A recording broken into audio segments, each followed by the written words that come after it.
The distress call lasted 47 seconds. Captain Sierra heard all of it.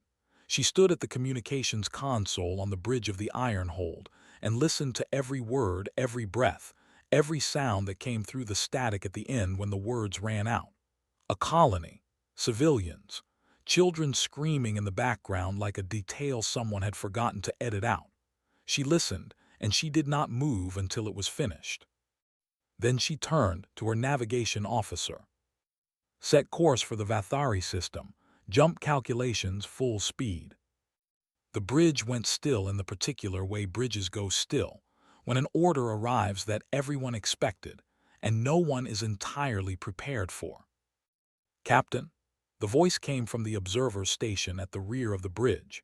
Doven stood with his long hands clasped at his front, his bioluminescent skin cycling through the pale amber color his species produced under stress. He had been assigned to the iron hold 3 weeks ago by the Galactic Council, an academic observer, 20 years of studying humanity from a careful distance, now stationed 6 meters from one of them making a decision in real time. The Council has not yet authorized a response. The deliberation is ongoing. Standard protocol requires. I know what standard protocol requires, Sierra said. She was already moving toward her command chair. Standard protocol also requires 48 hours of deliberation minimum. The colony has maybe 4. Captain, if you jump without authorization. Then I jump without authorization. She sat. Her hands moved across her console with the efficiency of someone who had made this kind of calculation before and did not enjoy it and was going to do it anyway. Mace, weapons status. Lieutenant Mace looked up from his station. He was 26 years old and had the particular alertness of someone whose brain had fully registered what was happening and had decided to deal with the feelings about it later. All systems operational, Captain. Ready on your order. Doven, Sierra looked at the observer directly. You're welcome to file a formal objection with the Council. I'll include it in my report when this is over, but we're jumping in 4 minutes. Doven's skin cycled through amber and back to pale white. He opened his mouth. He closed it. He sat down at his observer's station and did not file an objection, and Sierra noted this without remarking on it and turned back to her console. 3 minutes and 40 seconds later, the iron hold and the 17 ships of the Human Defense Fleet tore through the fabric of normal space and were gone.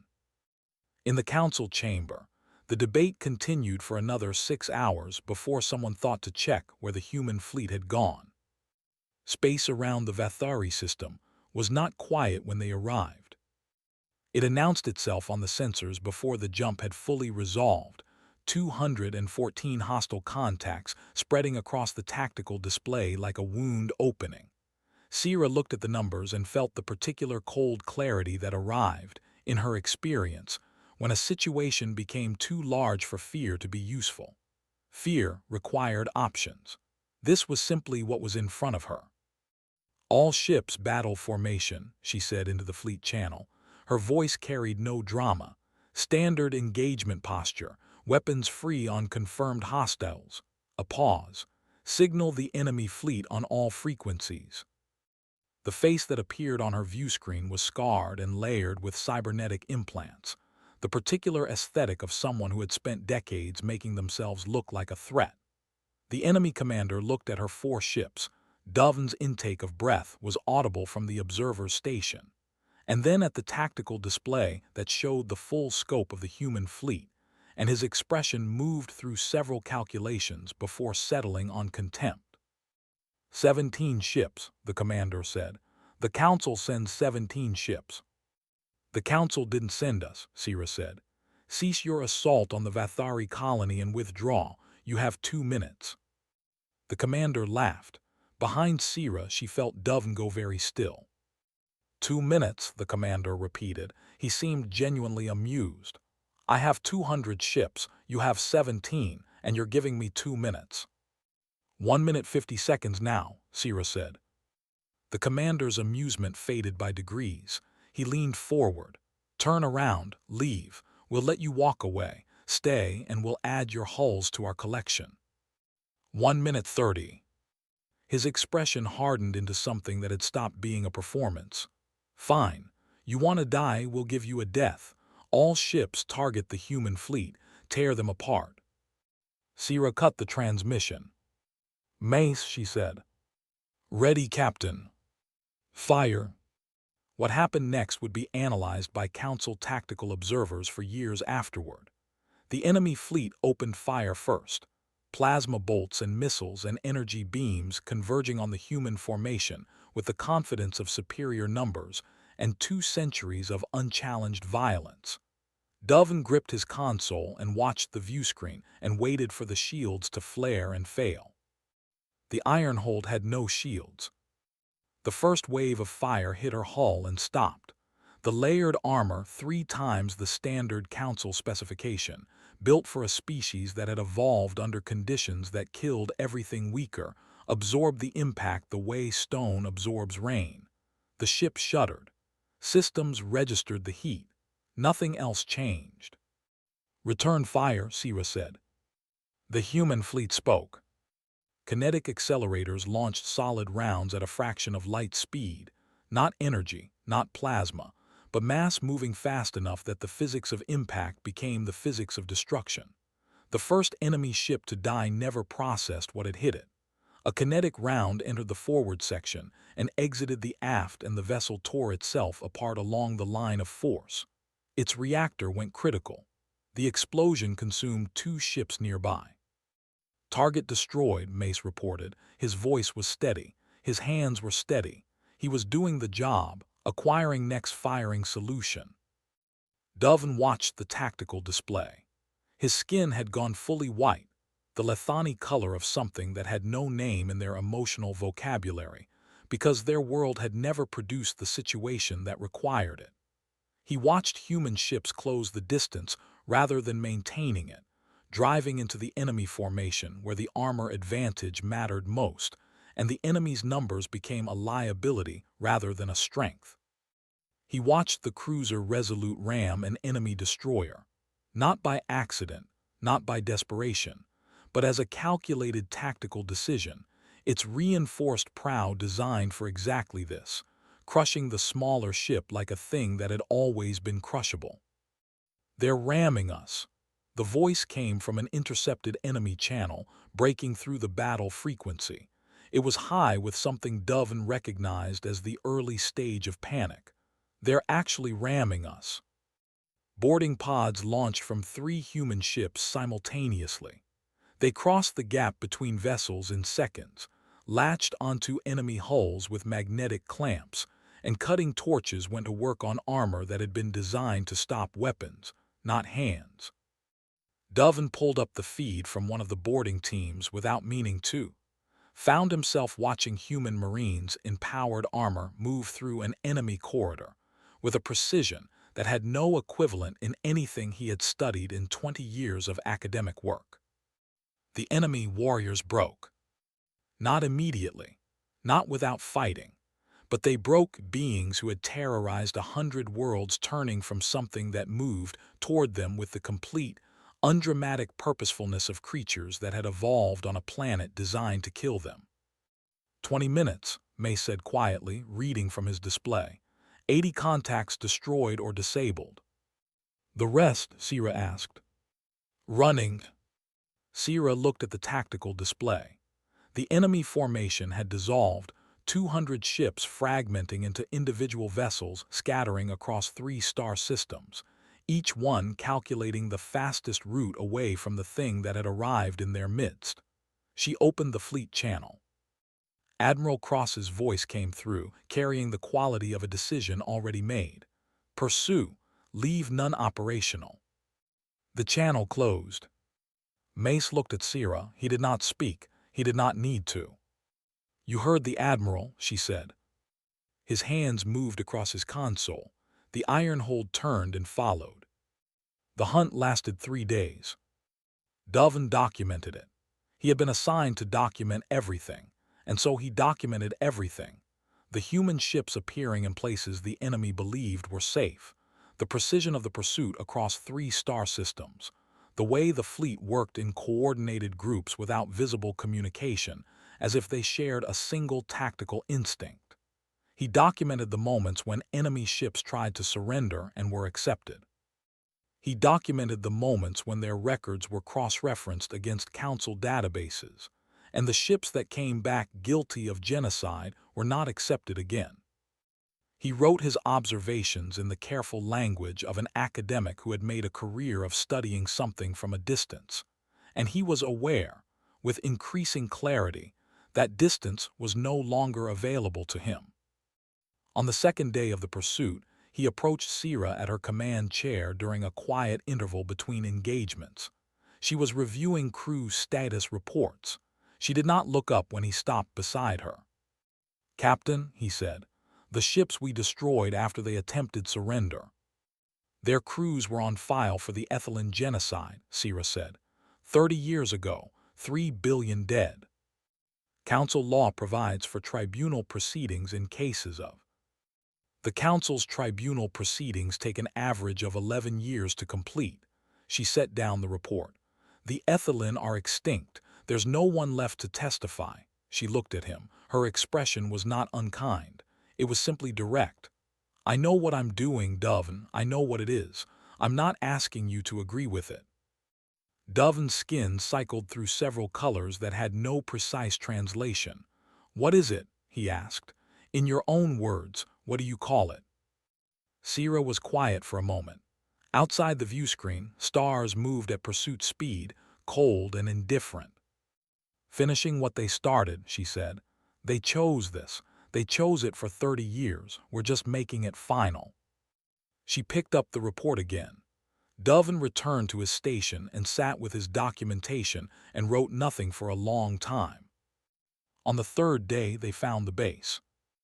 It was an asteroid, hollowed and fortified, a structure that had been built across 80 years and had survived 12 military assaults and believed itself impervious. Sira looked at the tactical analysis and made the decision the same way she made all decisions, by identifying what was necessary and then doing it without announcing that it was difficult. "Mole vessels forward," she said. "Drill teams at every weak point. Assault pods ready. We go under their shields." Mace turned from his console. "Captain, their shields are designed against energy weapons and missiles, not against us going through the rock." She met his eyes. "We didn't come this far to stop at the door." The assault began without a warning shot and without a final offer of terms. The mole vessels attached themselves to the asteroid's surface and drilled. The assault pods launched on trajectories calculated by humans who had studied every weak point in the structure's geology. The first Marines entered the fortress 3 minutes after the attack began, coming through the rock rather than through the defended entrances. And the defenders discovered that knowing something is possible and being prepared for it are entirely different problems. Dovin watched from the Ironhold's bridge as the battle feeds came in from inside the fortress. He had studied humanity for 20 years. He had read every account of human combat that the Council archives contained. He had written a paper, 12 years ago, on the theoretical implications of a death-world species achieving faster-than-light travel. He had concluded, in that paper, that such a species would be formidable. He understood now that formidable was a word, invented by people who had never actually seen it. The Marines moved through the corridors of the fortress with the methodical patience of something that had evolved chasing prey across open ground until the prey collapsed. They were not reckless. They were not brutal beyond necessity. They cleared sections, secured prisoners, used non-lethal force on civilians and family members who were not combatants. They followed rules of engagement in the middle of chaos, as if the rules were simply part of the architecture of who they were, not something imposed from outside. And they did not stop. Whatever the defenders tried, gas, traps, flooded chambers, concentrated fire, the Marines adapted and continued. Their armor shrugged off what it could and held together through what it couldn't. 3 times, Dovin heard engagement reports that should have ended in human casualties, and watched the Marines emerge from the other side of them, still moving toward the next objective. It was Mace who found the room with the children's toys. He sent a single message to Sierra's personal channel. "Captain, you need to see this." She went. She stood in the doorway of a room that had been arranged with the particular careful order of something meant to be returned to, and she looked at it for 30 seconds in silence, and then she turned around and walked back to the command center where the enemy leader had been taken. "Burn it," she said. "When we leave, I want this asteroid reduced to nothing. No structure, no trace." The engineering officer looked up. "Captain, the Council may want the physical evidence for. I want it destroyed." Her voice did not change in volume or temperature. It simply became the kind of voice that closes a subject. "Set the charges. Full yield." Mace was standing behind her. He did not speak until she turned around and they were briefly alone in the corridor outside the command center, the noise of the operation moving around them. 53, he said. She looked at him. "Are dead, from the whole operation, 53. His voice was controlled the way voices are controlled when the person speaking them has been trained for exactly this, and the training is the only thing holding the voice in the right shape. I keep running the number. I don't know what to do with it." Sierra was quiet for a moment. Around them, the fortress hummed with the activity of a battle that was over, and the work that always followed a battle that was over, the accounting, the clearing, the careful movement of the living and the careful notation of the dead. "You carry it," she said. "That's what you do with it." "Does it get easier?" She looked at him for a long moment. She did not lie to him. "No, but you get better at carrying it, which is different." He nodded once. His jaw was set. His eyes were the eyes of someone who has crossed a line they knew existed and is taking the full measure of what the other side feels like. "The survivors from the base," he said. "The slaves they kept. There were children, Captain." "I know. Some of them barely." "I know, Mace." She put a hand briefly on his shoulder, then removed it. "Make sure they get to the medical ships first, all of them, before anyone else." He straightened. "Yes, Captain." He walked back toward the operations center. Sierra stood alone in the corridor for exactly 10 seconds. Then she followed him. Outside, the Ironhold held position. In her docking bay, engineers were loading the nuclear charges that would reduce 80 years of fortification to drifting fragments. In her medical bay, the first shuttles from the asteroid were arriving with people who had needed help for a very long time. 3 hours later, the asteroid exploded in a flash of light visible from 2 star systems away. The council chamber was full for the tribunal, in a way that it was only full when the thing being discussed frightened everyone in the room. Sierra stood at the center podium and listened to Representative Thorin read the charges in his careful, neutral voice. Excessive force, unauthorized military action, execution of combatants who had attempted surrender, elimination of a criminal organization to a degree that constituted genocide under council law. She listened to all of it. Then she was asked how she pleaded. "Not guilty," she said. The noise that followed was not surprising. She waited for it to finish. Dovin sat in the observer's gallery. He had submitted his report 3 days earlier, a full and unredacted account of everything he had witnessed, written in the careful language of his academic training and containing, at the end, a single paragraph that had no academic language in it at all. He was aware that the paragraph would be quoted today. He was aware of what it said and had decided, over 3 days of quiet consideration, that he was prepared to stand behind it. The evidence played for 6 hours. Every engagement, every boarding action, every decision made in the field and the consequences of those decisions. The council watched human ships tear through an enemy fleet. They watched prisoners executed after records checks. They watched the fortress assault. They watched, at the end, a recording from inside the base. The medical teams working, the survivors being moved, the children being carried to the shuttles by Marines who had been killing people 20 minutes earlier and were now holding small beings against their armored chests, with a gentleness that the armor was not designed for but managed anyway. Thorin presented his case. The language of law and proportion, and the structures that civilized species had built over millennia to prevent the strong from defining justice on their own terms.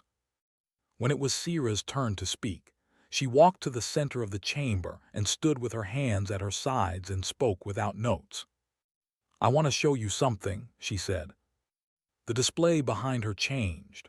World after world, colony after colony, species after species, some extinct, some reduced to remnants, all of them documented in council records that had existed for decades and had not been sufficient to stop anything. "This is what the council knew," she said. "This is what was in your files while the deliberations continued. 17 civilizations, 500,000 enslaved, millions dead." She let the images run. "I'm not here to tell you that what we did was clean or comfortable or that it didn't cost us something real. I'm here to tell you that the alternative was documented in 30 years of reports that produced debates and statements and no bodies between the predators and their prey." She looked at Thorin. "You're asking whether we showed sufficient restraint. I'm asking whether restraint has a body count and who is responsible for it." The chamber was quiet. Elder Muval of the Vathari was the last to speak. He was small and old, and moved to the center of the chamber with the careful deliberateness of someone to whom every step had become a considered act. He looked at Sira for a long moment before he spoke. "I am Elder Muval of the Vathari. I speak for 3 million people who are alive because of humanity." His voice was quiet and completely clear. "The council asks whether they used excessive force. I ask, excessive compared to what the enemy used on us. The council asks whether they showed mercy. I ask, to whom? The predators who burned our children or the children who survived because someone came?" He paused. "My people have an honor we give only once in our history to those outside our species. We have never needed to give it before." He held up a carved stone that caught the light. "We give it now, and we ask the council to learn from what humanity showed us, not how to fight, how to answer." He sat down. The vote was 26-14 to dismiss all charges. Sira received the verdict with a nod and walked out of the chamber. Dovin was waiting in the corridor. He fell into step beside her without being invited, which she noted and did not object to. They walked to the observation deck at the end of the corridor, a long window looking out at the station's docking ring, where ships from a dozen species moved through their routines in the cold exterior light. The iron hold was visible at the far end of the ring, her hull showing the particular texture of armor that had done what it was designed to do. They stood at the window for a while without speaking. "Your report," Sira said finally, "the last paragraph." "Yes. The council will quote it for years." "I know." Dovin's skin held a steady pale blue, the Lethani color that translated most closely as I have understood something I cannot ununderstand. "I meant every word of it." Sira looked at the iron hold, at the scars on her hull, at the docking bay where 3 days ago the medical shuttles had come in one after another. "Was it worth it?" Dovin asked. He said it the way he said everything, carefully, because he had spent 20 years learning that the wrong question produces useless data. This was not a wrong question. Sira considered it fully. She owed him that. "The people we saved, yes," she said. "The people we lost, I don't know if worth it is the right frame for that. They made their choice. I made mine. We all knew what the job was." She was quiet for a moment. "What I know is that if the call comes again, I'll answer it again. And the answer to whether that's worth it will have to come from what we do with the time the dead bought us." Dovin's skin cycled slowly. "That is the most human answer I have ever heard," he said. "Is that a criticism?" "No," he said. "It's an observation. I have been studying your species for 20 years. He looked at the iron hold alongside her. "I believed I understood you. I understood the data, the history, the physiological parameters of a death world species. A pause. I did not understand what it looked like to watch someone choose cost over comfort again and again, without drama, as if it were simply the natural shape of a decision. He turned to face her. I understand it now. Sierra looked at him, and Dovin said, I am going to write a very different paper. Something that was not quite a smile crossed Sierra's face. It lasted approximately 1 second. Then an alert chimed from her communicator. A new contact, outer rim, a distress frequency, the particular pattern of a civilian colony with nothing between them and something that wanted to take everything they had. She read it. She clipped the communicator back to her chest. I have to go, she said. I know, Dovin straightened. Captain, may I accompany the fleet? She looked at him. The question was genuine, and he had asked it with full knowledge of what accompanying the fleet meant now, not in theory, but in the specific weight of what he had witnessed for 3 days. He was not asking out of academic interest. He was asking because he had stood in a corridor and watched Marines carry children from a place that should never have existed, and he had decided that watching from a distance had a cost he was no longer willing to pay. You'll need to file the authorization request, she said. I already have, he said. It was approved this morning. She studied him for a moment. Then she nodded once and turned toward the docking ring. Keep up, she said.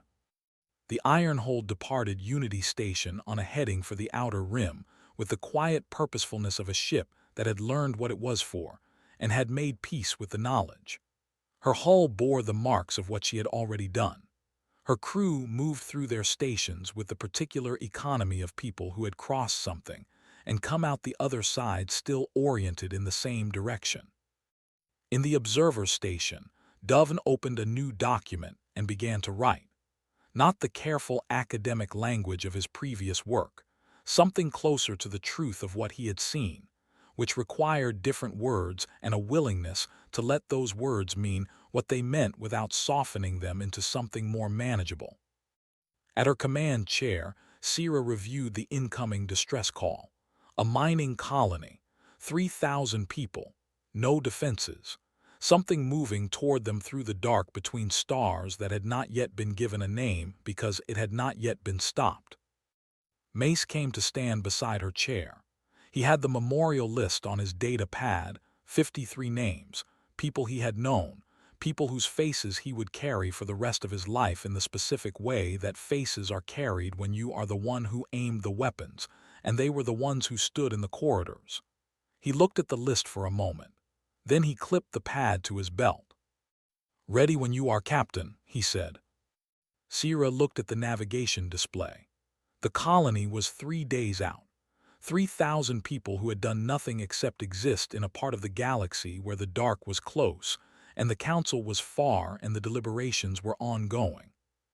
Jump calculations complete, the navigation officer reported. Jump, Sierra said. The Ironhold folded space around herself and vanished. Behind her, 17 ships followed, carrying their scars and their dead and their living, moving at the speed of a decision, already made toward the next place, where the cost of inaction had been calculated by someone who could not pay it.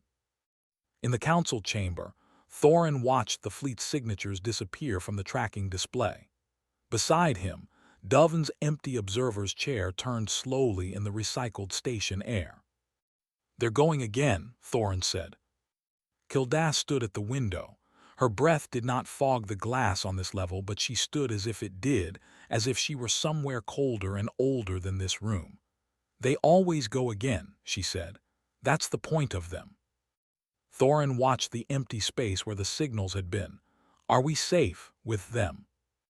Kildass considered this with the honesty it deserved. Safer than we were, she said, and more responsible for what that means.